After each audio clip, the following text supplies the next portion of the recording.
Okay, it's just gone 9:30. I can hear some noise in the background, so that's a good thing. We have a live interview this morning for you, ladies and gentlemen, by telephone. It comes on the back of a week or more of the post-Oscar presentation scandal. Yeah, groan. I know you heard all of that, where, we saw Will Smith slap Chris Rock for what was a pretty average joke at the expense of Jada Pinkett Smith, Will Smith's wife. Now, we're not going to have a post-mortem of the incident, but rather a discussion on the reason for the slap. Chris Rock's lame and tasteless G.I. Jane joke was poking fun at Jada's hair loss. Jada Pinkett Smith has a condition known broadly as alopecia. My guest today is Greg O'Rourke. Greg's involved with the Australia Alopecia Areata Foundation, and we're going to find out more about alopecia and how it impacts people in our community. G'day, Greg. It's great to have you with us here today. Thank you very much, Peter. I'm glad to be here. You're with us by phone, obviously. Where are you speaking from today? Well, I'm lucky enough to be working from home today, and I'm at Eagle Bay, which is nice place to be when you're working from home. What's the view like? The birds are singing, blue skies? Yeah, trees, birds, blue skies. Nice and cool this morning, but yeah, lovely. Oh, that's lovely. Excellent. Okay, Greg, can you tell us about a little bit about alopecia areata and why it occurs and how it presents itself? Yes, I can, yeah. Alopecia areata is a autoimmune disease, and it's genetically disposed, which means that you're born with the genetics that cause alopecia areata. And autoimmune means that the body attacks itself, and in the case of alopecia areata, the body attacks and rejects hair follicles. How many people in Australia do we think it affects? Okay, it's estimated from studies that about 2% of the population will be impacted by alopecia areata at some time in their lives. So in Australia, that would translate to roughly about 500,000 people. But there'll be significantly less than that, where it would become a lifelong problem for those people. So does it affect all people, men and women and children, or is it selective? And how does it all come about? Yeah, look, all of the above, Peter. It's evenly spread between the genders. It often first presents in childhood, but really it can present at any age. So is it a lifelong condition, or is it something that can be transient? And do we know why this is? Yeah, look, another good question. The answer is both. Alopecia areata is a mysterious condition, and although researchers now understand the mechanism whereby the body attacks the hair follicles, the triggers themselves for what actually causes the alopecia areata to reveal itself are very poorly understood. In other words, we don't really understand yet why for some people with the genes, it becomes a lifelong issue, and for others, they may have one or two episodes. Their hair might fall out completely and grow back, and then the condition disappears as mysteriously as it appeared. Is there much research going on? If there's so little known, which seems a common trend with genetic conditions, is that they're not well understood and there's limited research. Is there much going on with alopecia areata? I'm pleased to say there's a lot going on, and though that's good news. Officially, yes, it is. So officially, there's no cure yet. And there have been treatments with various levels of success, including steroidal treatments. And some of these, particularly the steroidal ones, they have side effects, which means that you can't use them over extended periods. But some years ago, AAA helped fund some research into a group of drugs broadly called JAK inhibitors, which had been used successfully for treating a very closely related autoimmune disease called rheumatoid arthritis, or I think it's now known as rheumatoid disease. Yep. And the trials are now being funded by pharmaceuticals, which means there's plenty of money to spend on the trials, and the progress is advancing. And these trials are ongoing, including in Australia. And the drugs are being modified to better suit alopecia areata patients. The results of the trials are really promising, and we hope that in the near future they will be approved for use in Australia and be available at an affordable price. Well, that's great news. Now, I understand there's a number and probably many types of alopecia areata. Are you able to sort of give us an idea how they're grouped or what area of the body they affect? Yeah, look, I'll just probably just for your listeners, the term alopecia simply means hair loss. So a male pattern baldness is a form of alopecia. Some women may experience hair loss during pregnancy. That's a hormonal thing, and that's alopecia also. But alopecia areata is the autoimmune disease, and all of the people we represent suffer from alopecia areata, which is the genetic one. And probably just to explain, and I think this is a bit confusing. So alopecia areata, the areata actually means patches. So alopecia areata always first presents as a patch or a number of small patches. And if those patches expand, you can imagine them melding together and say on the head, and that then becomes, if you get total hair loss on the head, that becomes alopecia totalis. And if that hair loss extends to every hair on your body, that's known as alopecia universalis. But both of those ones I just mentioned, they are still alopecia areata. So you hear people saying, "Oh, I don't have alopecia areata, I have alopecia totalis." It is still alopecia areata, and all those people are people that we represent in our foundation. Right. So it's all the same thing, just at different extents, and has a different Latin name by the sound of it. It does, and probably to avoid confusion, they should be called alopecia areata totalis and universalis, and so on. It just becomes a bit of a mouthful. So they get abbreviated, but they are the same thing. Thanks for, I guess, providing a bit of detail there, so we can have some understanding. Now, this is a condition that affects 2% of the population. That's about 500,000 people, as well as the hair loss, which is a very visual, very physical thing. Are there other physical health impacts it can have? Yes, look, there are some peripheral physical health issues resulting from alopecia areata, and hair, funnily enough, has got many other functions other than people the look of it, the cosmetic appearance issues. Alopecia also, hair also protects you from the cold and from sun, and also, for instance, nose hairs. They collect dust and pollen and protect you from those sort of allergic reactions to some of those things that some people experience. So that can exacerbate allergies and things like that. Is that right? It certainly can, and there is a bit of a crossover from people who have alopecia that also have problems with fingernails and toenails and such things, which are also can be related. Right. I guess one thing that just sprang to my mind, and I think I know the answer to this, but just to be doubly sure, and so everyone listening might know. You say you said alopecia areata is an autoimmune and genetic condition, so you can't catch it.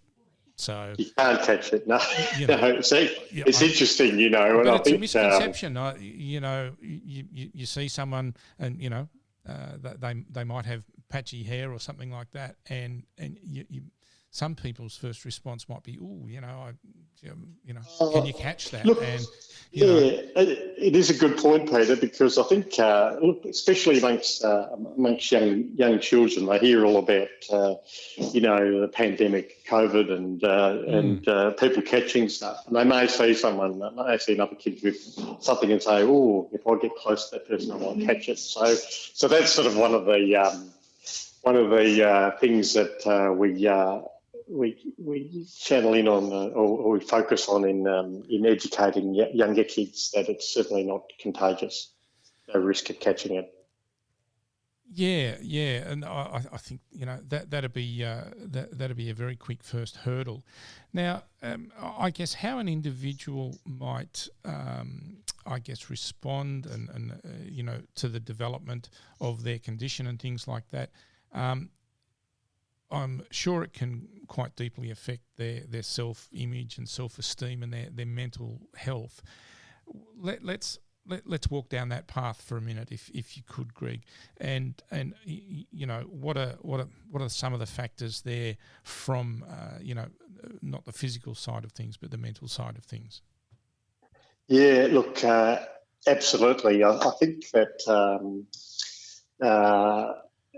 people's appearance, how they look at themselves, but also how they fit in. I think, and particularly important with kids, and particularly teenagers, where their self-image is also important. So, look, if people aren't confident with this condition, and perhaps they're at an environment where they get bullied or teased, it can actually have a big impact on their mental health, or they might just be frightened of getting found out. They don't want no one wants to be different, Peter. And so in terms of mental health, kids, adults too, by the way, not just kids, but they can become very self-conscious and embarrassed. As I said, they can be subject to bullying and teasing. They can become withdrawn and not want to put themselves in situations, suddenly not feeling like going to school, for instance.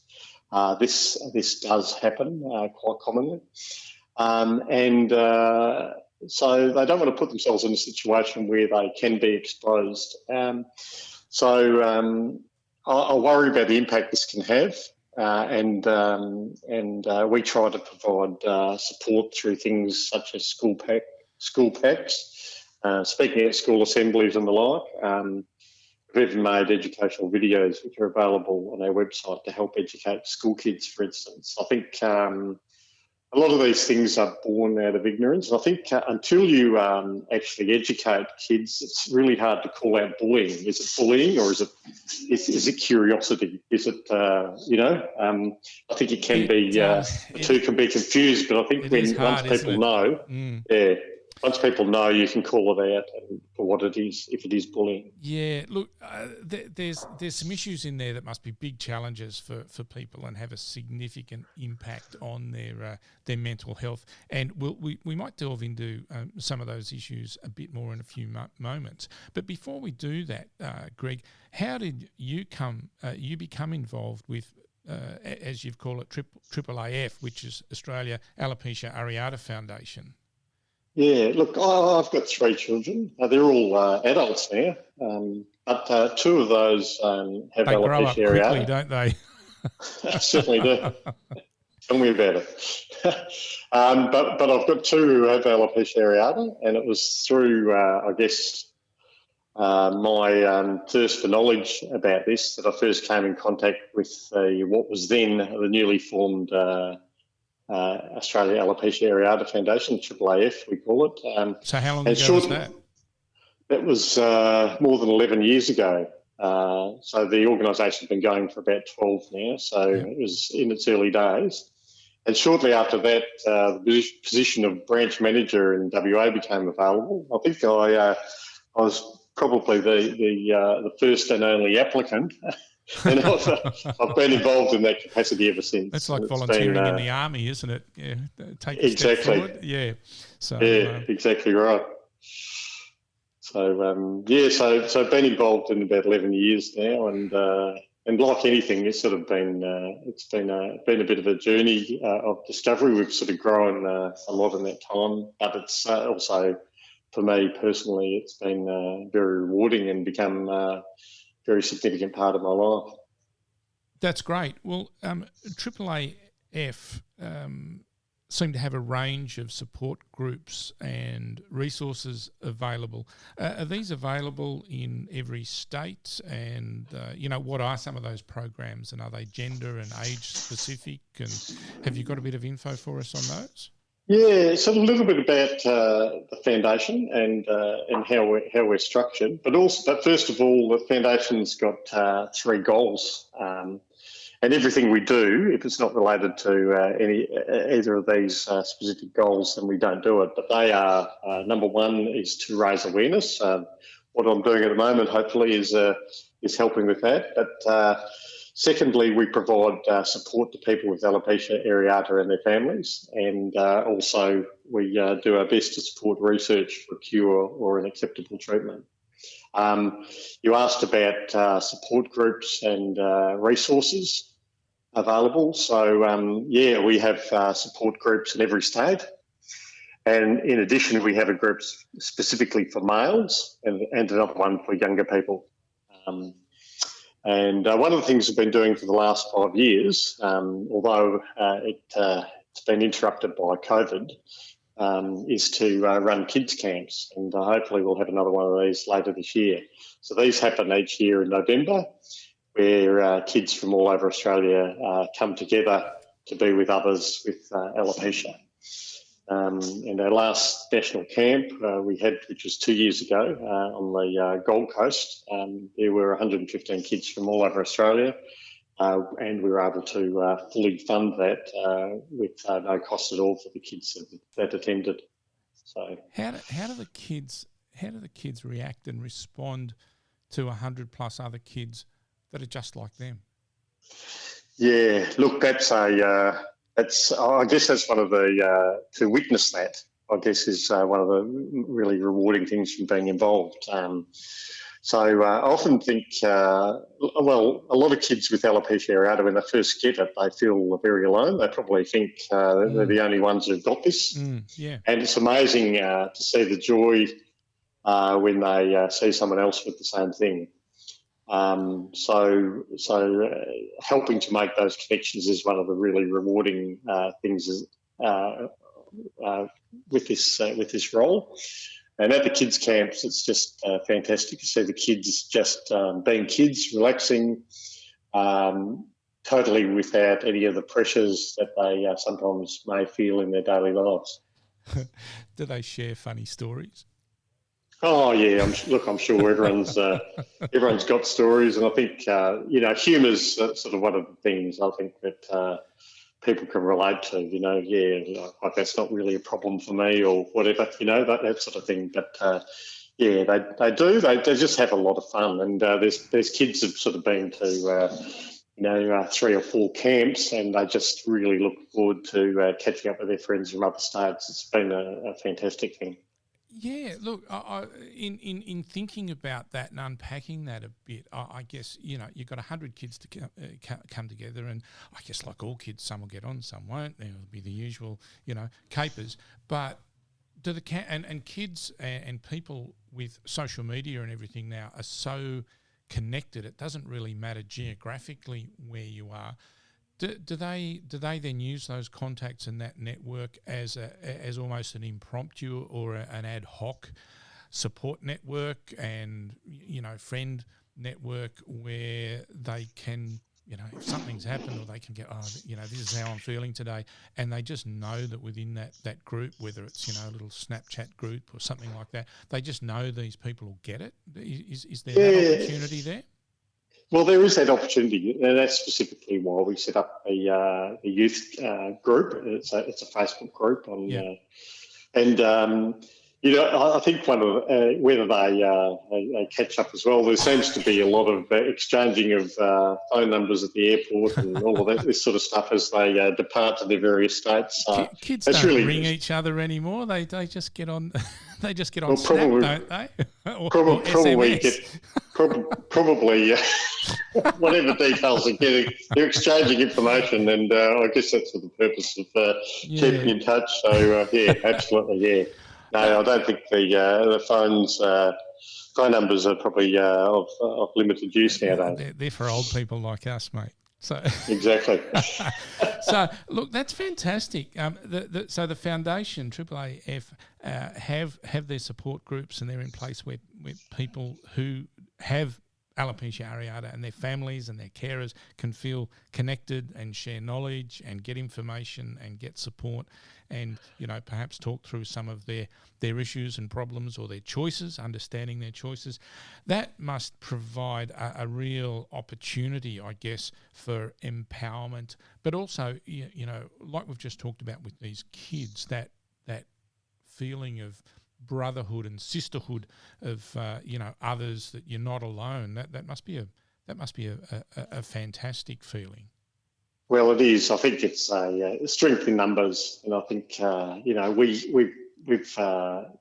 built some really solid communities here in Western Australia. I have some people who are helpers in an official capacity, but I've also empowered people within the group to organise their own catch-up. So they doesn't have to wait for me to organise something for them to have stuff. And we've got a really good solid core group of people that just really get involved, are happy to help others, and just I've heard the term. We've got our alopecia family, Yes, here in WA, yeah. and that's replicated all around Australia, I'm sure. So that's brilliant, Greg. We unpacked a little bit on the mental health side of things around alopecia areata, and you've seen these impacts firsthand. And let's unpack those a little bit more, and how the condition affects the self-image and the self-esteem of a person, their confidence. What can this condition do to mental health, and how might it manifest itself in adults and kids? Yeah, well, look, kids, first of all, I talked about that it has the potential to cause kids to be withdrawn and sort of go withdraw into themselves and not participate. I've heard of teacher reports saying so and so doesn't participate in class discussion, and of course, when you put your hand up, the first thing everyone does is look at you. And I suppose if you want to be invisible, that's not what you want to do. So I just think there's, I'm not a psychologist, but I do think there's actually a lot of lifelong harm can be caused by kids missing out on fully participating in those childhood years and feeling a bit like an outlier. So it's really important, I think, to sort of intervene in a positive sense to stop that situation from occurring, educating kids, putting support networks around them, etc., to help them through those very difficult. What can be very difficult years. They can be difficult years for any teenager, but when you've got alopecia areata, that's just plus, Yeah. We all know that as a kid, being different in any way at all can lead to some fairly tough and unwanted situations, and sometimes without even realising it, kids can be pretty cruel. This must put some of these kids on a huge emotional roller coaster. But I want to flip that over, Greg, and there must be situations where dealing with situations like this, and this might go for any kid who's a bit different somewhere. Are there situations, do you think, that makes these kids tougher and more resilient and more determined? What's your experience? Yeah, look.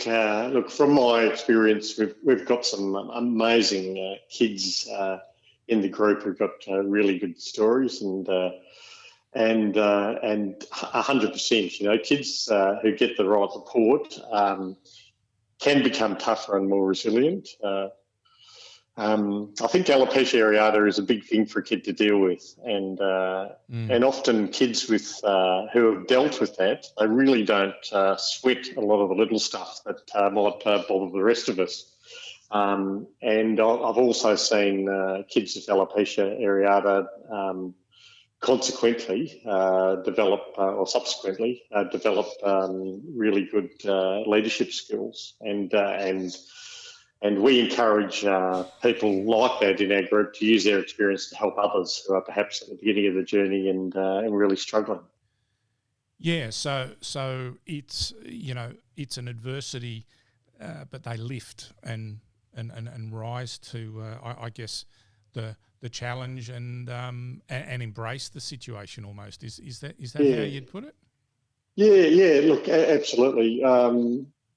Whether they embrace to the extent of I think most of them probably sort of rather than snap their finger and grow their hair back, they would do that. But they accept the situation and they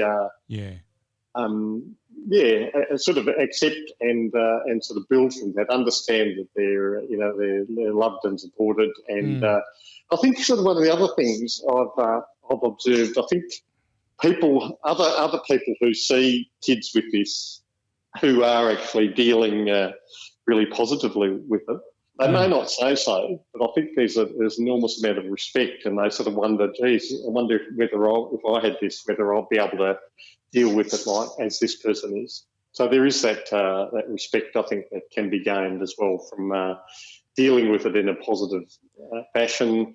I guess trying not to take a backward step, realising this isn't the fault, calling out poor behaviour if it occurs in a way. Yeah, I think that all those things they do command respect from their peers. Greg, it's really interesting that you say that because from my own personal experience, I've got an 18-year-old son, and he has a mate with alopecia, and I won't say his name or anything like that. I know he can be a bit self-conscious, and he's aware of his difference. However, he's fantastic. He's a really great young bloke. He's friendly. He's willing to give just about anything a go. He likes to party a bit, enjoys going to the pub and the company of his mates. And his mates just love him, and we as parents do as well. He's also a very strong sportsman. He's involved in sport at a very high level. He wears a cap everywhere, but he generally gets on with life, and he is just the best bloke. That said, though, I reckon he's got a tough exterior, but he's still got a bit of a soft centre. And I say that not because I think he's particularly vulnerable, but because I know his parents actually, and they're just wonderful, caring, and thoughtful people. And I think they've instilled that resilience into this young fella, and I think that soft centre is a bit reflective of this, and it's a positive attribute. To the point now where we don't even notice, and his mates don't even notice. He's just one of the lads. If he steps out of line, he'll get a clip around the ear, and if he's a good bloke, he's a good bloke, and most of the time he's a good bloke. So, so that's been my experience, and after a while, and I think I've been very fortunate to to have had that experience and stuff like that. But he's just one of the lads. Yeah, well, look, anyone like that, they've had to deal with some stuff that other kids haven't. So I think that can actually shape them as a person. I think perhaps, they have in their life felt vulnerable, so they will. You talk about a soft centre. I sort of see that a fair bit, that they're very. I guess sympathetic or empathetic, I guess, of people with other differences as well. That seems to be a fairly common thread with people with alopecia that I see as well. So. Yes, yeah. Oh, look, he's a no nonsense sort of a guy, and we just love him. Greg, I'd like to talk a little bit more about the foundation and some of the great work they do for those who have alopecia areata. Are you able to tell me a bit more about the programs they run in AAAF? I had a little bit of research there, and there's something called No Hair, We Care, and another one called Wigs for Kids. What are these programs? Yeah, look, the Wigs for Kids program is a program where we will provide a grant of $400 towards anyone with alopecia who wants or needs a wig or wants to try one out. Yep. So often their first experience with that, and wigs are effectively a prosthetic that help a lot of people in their journey. So sometimes people just don't want to deal with the looks or the explanations. They slip a wig on, and that provides them some anonymity. So we sort of like to help with that. The No Hair We Care program's probably more recent one, probably been going for, I'm guessing, about a year. And that's a bit of a care pack that we send out, and it contains more than $100 worth of things that are going to help people on their journey, and it's all for the cost of postage and handling. So we send those out as well. So. Oh, that sounds fantastic. Now, I also believe the foundation has what they call support ambassadors. Who are these people, and can you tell us more about them? Yeah, well, I can tell you, it gives me an opportunity to provide a shout out to my two support ambassadors here in WA. Oh, yes, please. There's a couple in WA. Cool. Yeah, so hopefully they might be tuned in. But anyway, a big shout out to Clara. She works with children in Perth, and Alex is a vet in Margaret River, so she sort of covers off the southwest for us as well. So the role of my son Campbell also was a support ambassador for a few years as well, which is great. But the role of the support ambassador is to step in and help provide guidance and support to people who may be struggling, and also to help out with things like the kids' camps. They tend to. We have youth ambassadors, we have support ambassadors who are a bit older as well. And I was probably just reminds me, I've probably glossed over a little bit about adults with alopecia, and they can often struggle as well. I mean, people who've had hair their whole lives, and suddenly at the age of 45, it's gone. And I hear people say, they look in the mirror, they don't recognise themselves. They have these identity issues, and some people who get it later in life can really struggle as well. So I just don't want to underplay that. But they also get a lot of support from our foundation, and I think a lot of the older ones, a lot of people who've had alopecia, older ones who've had alopecia all their lives, have sort of said when they encountered alopecia, there was no support organisation. There's nothing at all, and the only strategy you had was to hide it and not talk about it, and it was something which leads to its own issues, because why should you be forced to hide something that it's not your fault? And there's issues of being ashamed about something or being embarrassed about something. I sort of get it, but it shouldn't be the whole strategy, Yeah. And I think that's caused problems. So we've got a lady in our group who's very senior. I don't want to put an age on her. She may be listening, but she's basically sort of said how wonderful the organisation is and how great it would have been to have something when they first encountered alopecia, and they spent their whole life until the foundations come along and without any support whatsoever. So.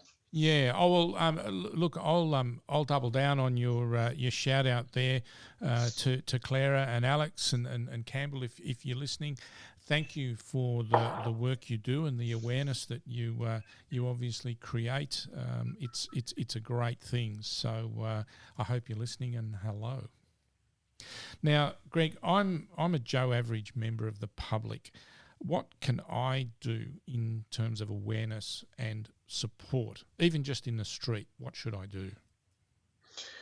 Okay, well, I guess if you saw someone making a joke about someone or picking on someone with alopecia, I'll walk up and slap them. No? No? Oh, sorry. So I definitely wouldn't recommend slapping them, Peter. I know you're in. But I'll yell obscenities at them then. Yes. Yeah, well, I think there's a lot of people might feel like that. But look, if you judge it to be a safe situation, you could perhaps use the opportunity to help educate that person. As I said earlier, a lot of this sort of stuff can be born out of ignorance or not understanding how hurtful their words can be. So sometimes it's difficult to do that. It's always difficult to step in, judge a situation, step in and sort of be a bit of a hero. But I guess these situations do present an opportunity to educate. And I think if any good has come from, the Will Smith, Chris Rock altercation is people are talking about that. And I've said to others, the amount of publicity this has given to alopecia areata, considering that one of our pillars is awareness, we couldn't hope to get this much awareness about alopecia in 20 years of trying. It's one of those Hollywood situations where any exposure is good exposure. Exactly. It's gone viral. So. But I guess what you're saying there, though, mate, is that it could be as simple if you see something and someone's having a bit of a dig or a carry on, you might just go, oh, come on, settle down, mate. They can't do anything about it. Give it a rest. Pull your head in. It doesn't even have to be particularly aggressive. It can be, come on, they can't do anything about it. And look, absolutely. So that's you as Joe Public, but people with alopecia areata, I mean, if you get bullied or teased, the satisfaction for the person doing that is you're going to get embarrassed, or you're going to cower, you're going to shrink into yourself. Yeah. So I'd sort of encourage people with alopecia, if they feel confident, stick up for yourself and just sort of point out that, mate, this isn't, that's pretty good, isn't it? Sort of, ripping someone about something you've got no control over, but, well done, and just, without being aggressive, without being measured with your words and maybe give them something to think about, just remind them of the money they save on haircuts and waxing. Exactly, yes. That's a free holiday every year. Yeah, that's right. Yeah, now, but it is a. I think the counter to bullying or teasing is to not take a backward step and to get on the front foot, so to speak. It does provide that. It's an opportunity to educate. In other words. Now, if our listeners, Greg, want to, if they want to get more information and understand a bit more about either the condition, alopecia areata, or how to support people, or just, I don't know, just want to find out a bit more, what's the web address and how do they get in touch with AAAF? Yeah, thanks, Peter. Yeah, the first port of call will be our website. So it's AAAF.org.au, and there's an absolute wealth of information there. There's a whole host of YouTube videos. There's support packs. There's just a lot of information. There's information about research and treatments and all that. It's a really good site, and from there you can. It's got all the connections through to the various support groups around Australia. It's a really good site. It's been there's a lot of resource there. Yeah, I obviously in doing a bit of prep work for our chat today, I had a look at the website AAAF.org.au, and there is a wealth of information there. So it's really good, and it's relevant for people with alopecia areata to find out more and get some support and everything. But it's also for the rest of us, and I'm at the other end of the scale. I'm on the rather hirsute variety of human being, I just found out a lot there, and it was very interesting. Greg, thank you very much for chatting with me today. I really appreciate you taking time out from where you are and the hardships of Eagle Bay. Now, Even though we're on the phone, with all my guests, I ask them to select a song which is special for them and tell us why. Greg, what's your special song today and why? And then you can introduce it and take it out. And thanks for being with us today. All right. Well, look, thanks so much for having me, Peter. And I'd also like to acknowledge the great work you and the other people do at Inspire Radio to shed a bit of light on some of these sorts of issues. So thanks for that opportunity. Look, I've chosen this song because to me it talks of humility, one of the greatest of human traits. An admission that things could have been done better, the desire, if you had the chance to have that day again, you'd do things differently, and the acceptance that you don't get that chance. You can only aspire to do better in the future. And the song is by Paul Kelly. I could start today again, and it goes out to Arabelle, who is very special in my life. That's a great way to finish up. Thanks, Greg. Here's Paul Kelly.